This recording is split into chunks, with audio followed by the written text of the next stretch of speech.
Muy buenas a todo el mundo, soy Adrián Sosudio y estamos en Charlando con Libros. Bienvenidos al segundo capítulo. Hoy hablaremos de un libro llamado How to Make Money in Stocks de William J. O'Neill, un libro publicado en 1991 que hoy en día aún aporta algunas píldoras de valor. Yo me he leído la segunda edición, la de 1995, y es la que comentaré hoy. El autor estuvo durante muchos años dirigiendo un fondo de inversión con algunos años con una rentabilidad brutal. Si me pidieran resumir de forma muy rápida y breve el libro, diría que el autor recomienda básicamente comprar empresas líderes de su sector que están creciendo mucho, son empresas growth y a la vez cuando empieza un mercado alcista, el primer año hasta máximo el segundo año.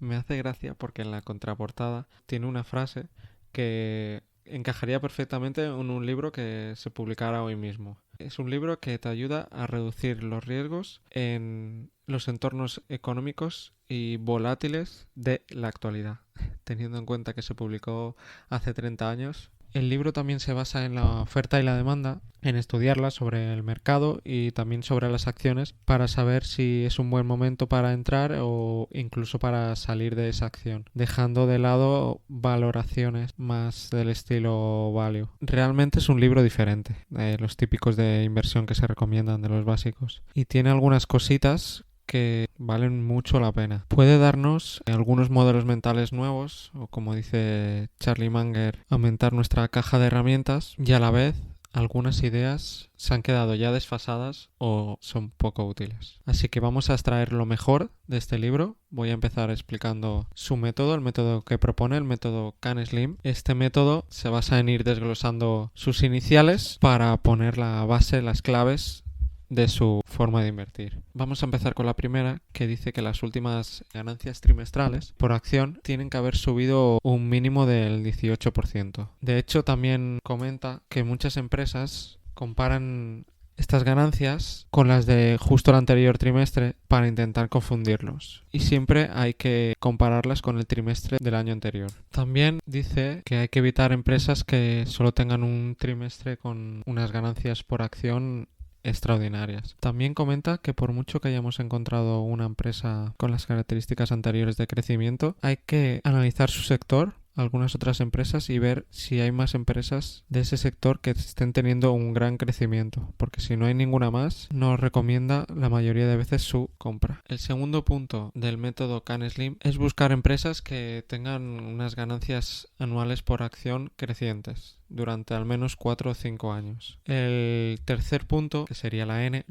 de new, de nuevo, recomienda empresas que estén lanzando nuevos productos, que tengan un nuevo management o que su sector haya tenido un gran cambio últimamente. El cuarto punto, y uno de los principales, es supply and demand, la oferta y la demanda, y da muchísimos consejos. El primero de ellos es que hay que buscar empresas que no tengan demasiado número de acciones emitidas. Si comparamos dos empresas con el resto de datos iguales, es siempre preferible una empresa que tenga menos número de acciones. También dice que hay que evitar empresas que ya tengan una gran capitalización o que sean muy antiguas. También, aplicando la oferta y la demanda, algo principal, algo muy importante es fijarse que cuando una acción está subiendo, el volumen acompaña y aumenta. También dice que la gran paradoja en la bolsa es que lo que parece demasiado caro y con riesgo, porque ha subido mucho, suele seguir subiendo, y lo que parece barato y que lleva un tiempo bajando, suele seguir bajando. Así que cuando la mayoría de inversores tradicionales les parece cara una empresa, hay que comprar, y cuando estos mismos inversores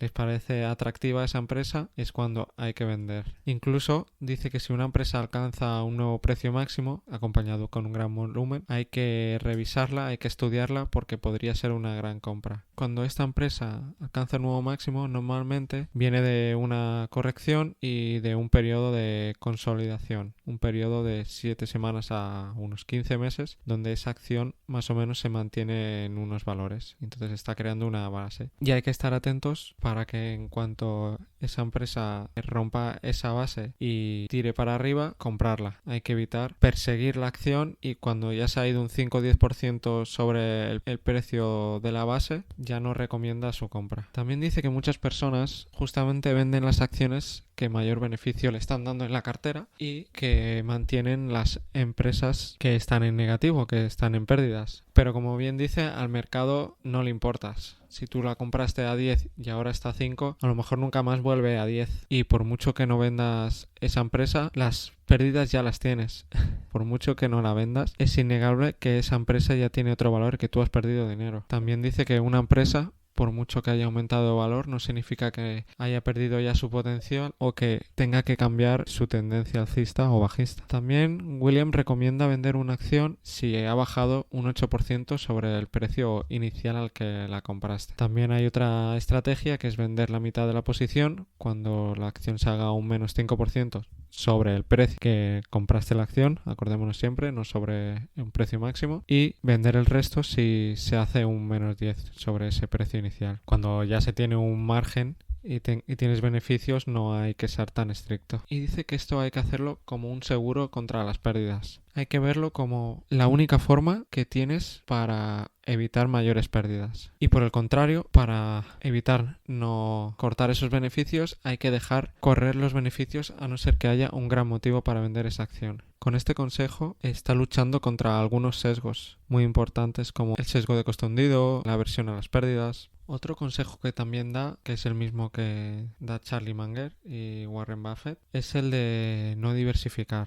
concentrar la cartera en unos pocos valores. Para ello, entre otras cosas, aconseja hacer varias compras de una misma acción de una misma empresa y deshacerse de esas acciones que están teniendo un resultado peor. El siguiente punto es el de buscar líderes, no empresas rezagadas. Las 2 o 3 empresas líderes de un sector son las más importantes y en las que hay que invertir, ya que hay otras empresas que intentarán imitarlas y seguir su estela, pero nunca darán los mismos resultados, beneficios y además conllevarán mayores riesgos. Otro punto muy importante del que hace hincapié es buscar empresas que tengan sponsors institucionales, es decir, empresas a las que fondos importantes y otras instituciones las tengan en cartera. Recomienda mínimo de 3 a 10 sponsors institucionales, ya que de esa forma será mucho más fácil que esa empresa aumente de valor. También dice que no hay que tener en cuenta las recomendaciones de compra por parte de profesionales. Eso no es un apoyo válido ni efectivo. Igualmente dice que las empresas con más apoyo, que más fondos las tengan, ya no son buenas empresas porque se ha llegado tarde. En estos casos lo que se recomienda incluso es venderlas. Y también hay que tener en cuenta ese fondo, ese gestor, esa institución, qué track record tiene. Si anteriormente ha hecho un buen stock picking, si ha tenido acciones con un buen rendimiento o no. La calidad de ese sponsor también es un factor importante. Y por último, también comenta que hay que ver la tendencia del apoyo de las instituciones durante el último trimestre. Es decir, si cada vez hay más instituciones que están comprando esa acción o si cada vez hay menos. Otro punto a tener muy en cuenta es el mercado y hay que estudiarlo en su conjunto, no una acción solo, sino muchas empresas, como por ejemplo el S&P 500, o nos podemos ir a índices con más empresas, con más número de empresas, y hay que ver, hay que estudiar si estamos en un mercado alcista, porque da igual todo lo anterior, que si no estamos en un mercado alcista, el mercado no reconocerá a las mejores empresas, por mucho que estén creciendo en beneficios. También comenta que los mercados alcistas dan el mayor beneficio durante el primer hasta el segundo año máximo, y que hay que buscar empresas que estén teniendo un aumento de ganancias del 50 hasta de un 500% durante los últimos 4 o 5 años. También dice que cuando los índices se dan la vuelta, cuando cambian la tendencia, hay que ponerse en cash, en efectivo, mínimo un 25% de nuestra cartera, que normalmente este cambio de tendencia bajista se ha dado después de que el mercado haya llegado a un máximo y que haya habido de 3 a 9 días rally de tendencia alcista, y que hay que fijarse si en ese rally, en esos últimos días del mercado antes de cambiar tendencia, ha habido 1 o 2 días donde ha habido mucho volumen pero no ha aumentado el precio del mercado, porque realmente esos días son donde se ha estado retirando dinero del mercado. Y dice que después de esa venta, cerca de los máximos, el volumen en el mercado se reducirá y habrán unos 4 días de grandes caídas. Insiste en intentar reconocer este cambio de tendencia y que si no hemos sabido verlo con todos los datos anteriores, hay una nueva oportunidad, que es cuando el mercado intenta otro rally alcista después de varios días de caídas, pero es una subida falsa porque enseguida al cuarto o sexto día habrá cada vez menos volumen o ese intento de subida cada vez será más lento. También dice que un error que cometen muchos analistas es no darle importancia a una caída porque hay poco volumen, aunque ese volumen muchas veces ya se ha retirado durante la parte alcista. Fijarse en un índice especulativo también puede ser útil para ver cómo se mueve el mercado, ya que muchas veces este mercado se mueve por unas pocas acciones más agresivas y más especulativas. De igual forma, dice lo contrario, para intentar reconocer cuando un mercado bajista ha tocado fondo, es cuando durante un par de días ha aumentado el volumen, pero la acción ya no baja. Entonces puede ser uno de los puntos para descubrir ese cambio de tendencia. Aunque para ir más sobre seguros también recomienda que el mercado haya tocado al menos 2 veces fondo. Fijándose en el mercado y comparándolo con una acción, podemos ver si esa acción es fuerte o es débil. Si esa acción lleva al menos 7 meses a un ritmo peor que el del mercado, claramente es una acción débil. O si lleva 4 meses a un ritmo mucho peor que el mercado, también es una acción débil. Obviamente en los mercados alcistas hay correcciones y hay semanas donde baja el precio pero luego a medio plazo está subiendo, y en esos días fijarse en las acciones growth, las acciones de crecimiento que menos están bajando, suele ser importante para reconocer las más fuertes y las que luego, cuando se acabe la corrección, rebotarán y más aumentarán de precio. Normalmente son las empresas que antes alcanzan nuevos máximos. Otro dato curioso que comenta es que en los mercados bajistas normalmente las acciones suelen empezar positivo y acaban el día en tendencia bajista. Es decir, empiezan más alto y acaban más bajo. Y en cambio, cuando es un mercado alcista, empiezan el día más abajo y durante el día va subiendo el precio. También otra señal para detectar que estamos entrando en un mercado bajista es cuando las acciones más malas, de poca calidad y más lentas, son las que mayor rendimiento están dando. También empresas defensivas como de comida, como el tabaco, si estas empresas empiezan a dar mayor rendimiento que la mayoría, es una señal que estamos cerca de máximos del mercado. También hay otro indicador que es la línea de Advanced Decline Line, que dice las empresas que están aumentando ese día de precio y las que se están reduciendo. Cuando un mercado alcista está pronto de agotarse, cada vez hay menos empresas que llevan todo el peso del mercado.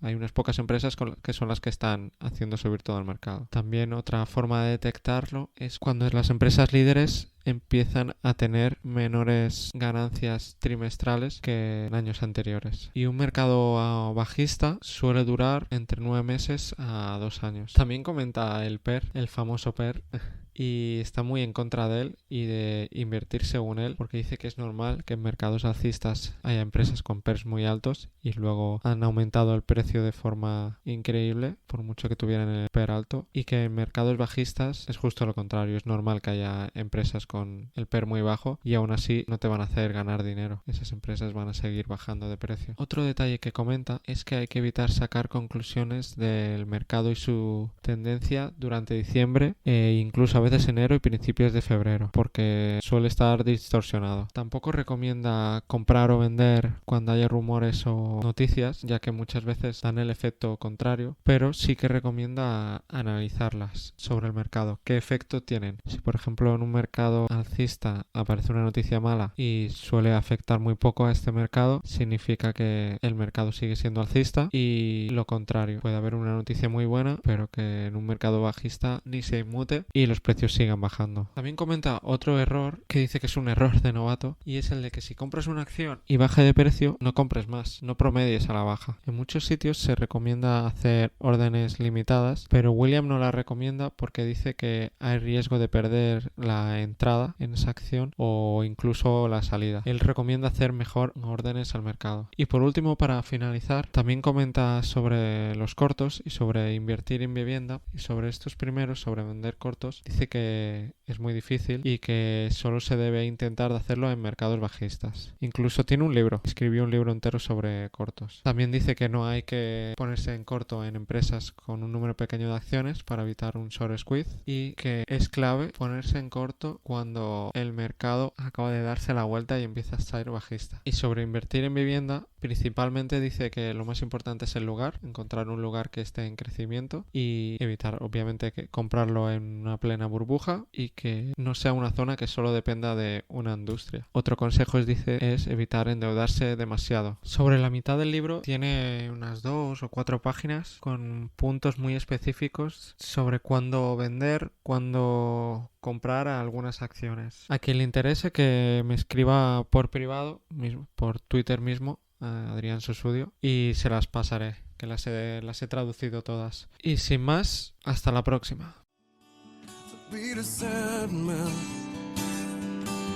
Behind blue eyes